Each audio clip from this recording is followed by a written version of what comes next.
The Travels and Adventures of Little Baron Trump and His Wonderful Dog Bulger, Chapter 9, Part 2. As far as my eye could reach, extended this same boulder-like parapet, shutting out my gaze from the abyss through which the volcano was now about to spout its liquid fire.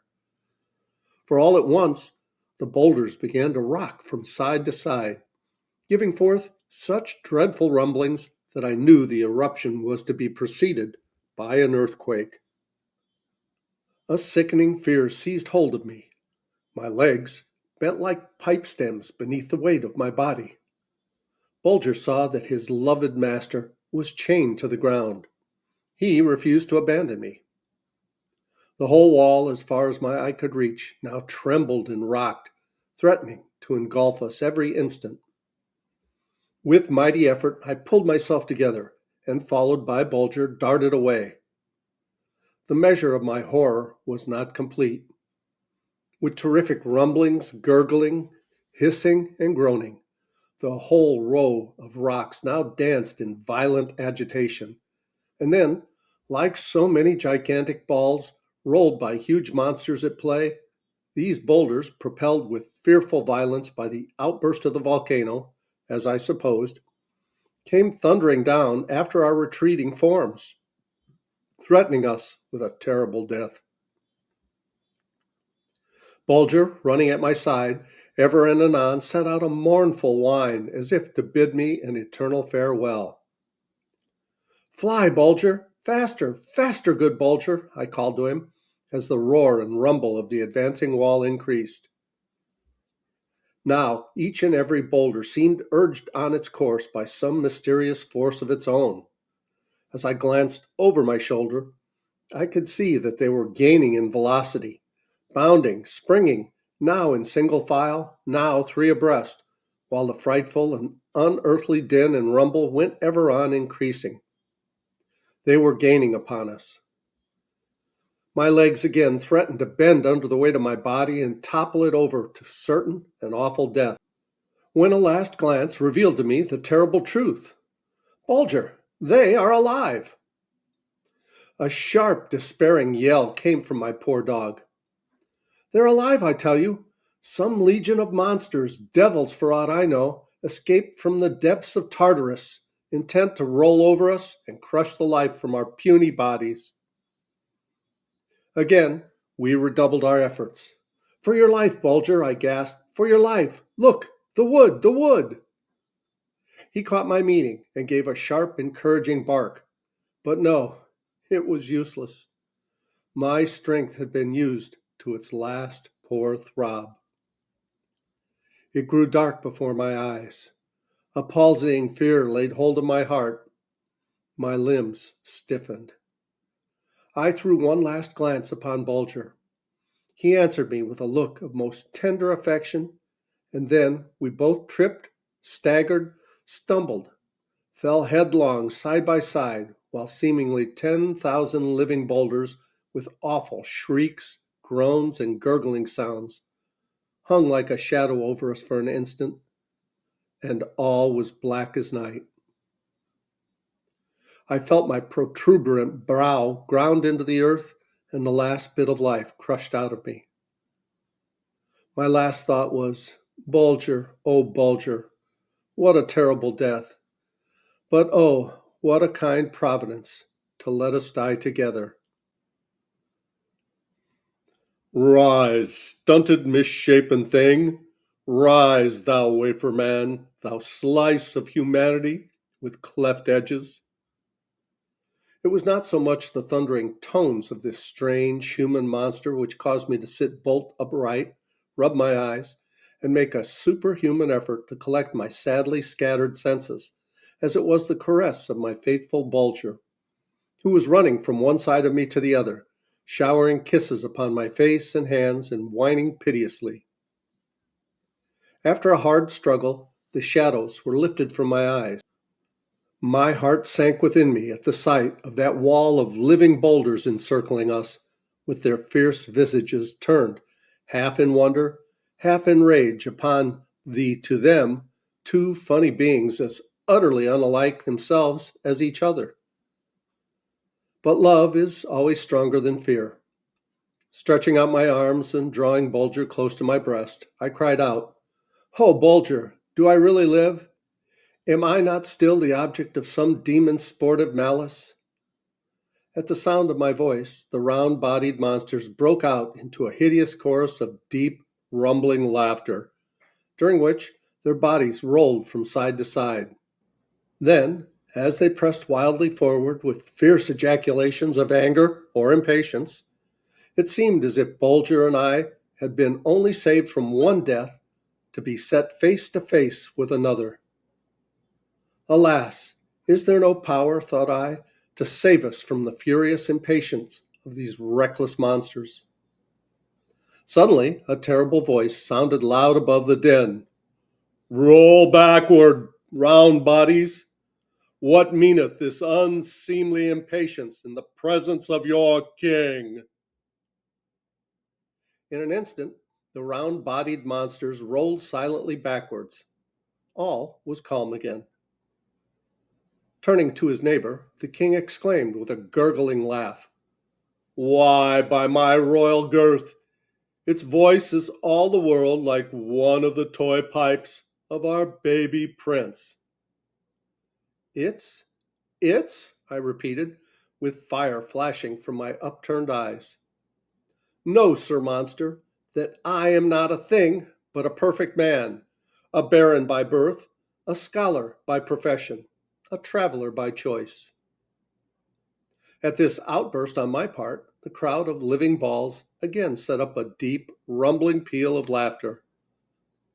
"Silence!" commanded the king, and then he continued. "Well, well, then, baron, whatever that may be. But I think I ought to say little baron, for by my royal roundness thou art a wee puny being.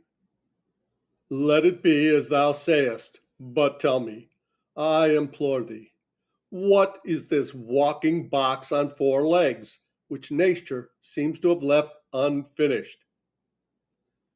And so saying, he raised his terrible hand with fingers strong enough to crush me as I might a puffball, and waved it toward Bulger. This contemptuous sneer did not escape Bulger. He broke into a volume of sharp, angry barks and showed his white teeth in the most threatening manner. Upon which the monsters rolled back in mock terror and consternation, crying out, "The king! The king! Save the king! The walking box is filled with explosives! It may fly into pieces!" When the hubbub was over and the king had commanded silence, I stepped boldly forward and exclaimed, "Unfinished? What meanest thou, thou globe-shaped monster?" The term globe seemed to please his majesty very much. A great wrinkled smile overran his huge countenance. "Mean?" he ejaculated with a deep, gurgling, chuckling laugh. "Mean? Why, little baron, whatever that may be, see for thyself. Has not nature left useless flaps at one end of the box, and a still more useless bit of rope hanging down from the other?" This insulting allusion to Bulger's ears and tail seemed to be perfectly understood by him, for he fairly bristled with rage and advanced upon the round-bodied monster, snapping and snarling and showing his teeth. Whereupon the deep, rumbling laughter again broke forth, and the cry, "Save the king! Save the king!" went up in mock earnestness. Having succeeded in appeasing Bulger's anger by means of a few affectionate words and tender caresses, I determined to make inquiry as to our whereabouts, and to ascertain who the strange beings were among whom capricious fate had so unceremoniously cast Bulger and me. "Where are we, ball-shaped giant?" I inquired in my strongest voice, "and who are you?" Again the monster screwed his leathery face up in a deep and wrinkled smile. The reason of his goodwill, as I afterward learned, arose from the fact that I had bestowed the terms globe, round, ball shaped, etc., upon him. For it seemed that these wonderfully formed beings were extremely vain of their roundness, and that nothing could be uttered more pleasing and complimentary to them than to make use of such words and expressions as ball, orb, sphere, round bodied, bullet shaped, etc., that in their land the greatest dignities, honors, and titles of nobility were awarded to those whose bodies showed most perfect roundness, that in proportion to one's body deviated from the shape of a true sphere, he became degraded and excluded from society. To such wretched subjects the king assigned the performance of all mean labor. They were squares, or outcasts, whom anybody might insult or even enslave with impunity. The richer ones were sometimes able to hide their deformity by means of padding, and in this manner conceal their uneven motion in rolling from the keen eyes of the king. But the poor ones, by their inability to correct their physical defects, at once attracted the king's attention, when he caused his people to roll up and down before him, while he kept up a searching lookout for wobblers or uneven rollers. "Well, little baron, whatever that may be," replied the king, "or shall I call thee wafer man with cleft edges? Know then that I am King Bogogo, monarch of the round bodies, that these are some of my subjects. Know furthermore, little baron, whatever that may be, that this island is my kingdom, in which no one rules saving me, and that unless it may please my royal daughter Rolobolo to keep thee and thy attendant, the walking box with cord and flaps, as curiosities to amuse her, thou and thy companion perish at sundown. For, little baron, whatever that may be, it is my royal will, and so it was my father's and his father's, and so back 1,000 years, that no living creature shall set foot upon the shore of my domain and not pay for his temerity by being crushed to death, literally ground into the soil, until he becomes a very part of it." Bulger appeared to grasp the meaning of this fierce speech, which was delivered in thundering tones, and accompanied by hideous contortions of the speaker's great round visage, flaming as the crimson disk of a tropical sun in the western sky, and followed by an outburst of grunts, groans, and gurglings from the assembled round bodies. And in spite of his inborn courage, his tail fell between his legs, and he slunk nearer to me with a low, anxious whine. But when good Bulger saw the calm expression of my countenance, he quickly recovered himself. His tail resumed its graceful curl, and as I faced King Bogogo with an unruffled exterior, to make reply to the latter's horrible threat, Bulger too placed himself at my side with a defiant air. "Most gracious sphere, most royal globe, roundest monarch of the great round world, true, I have set foot on the shores of thy domain, but it was not, most majestic spherosity, through choice. A fearful storm in which the warring elements seemed bent upon the destruction of the universe, during which the great ocean hurled itself against the walls of heaven as if to beat out the very stars, while the wide-mouthed gale swooped down upon this petty earth with seeming intent to swallow it and all it contained." I could speak no further. The round bodies broke in upon me with such dismal groans and cries that I stood as if rooted to the earth. Ah, thought I, they too felt the terrible blows of that storm demon which so nearly beat out the life from mine and from Bulger's bodies. And we'll pause here and we'll continue with this story in the next video. Please like, subscribe, leave a comment below. Thanks so much for watching.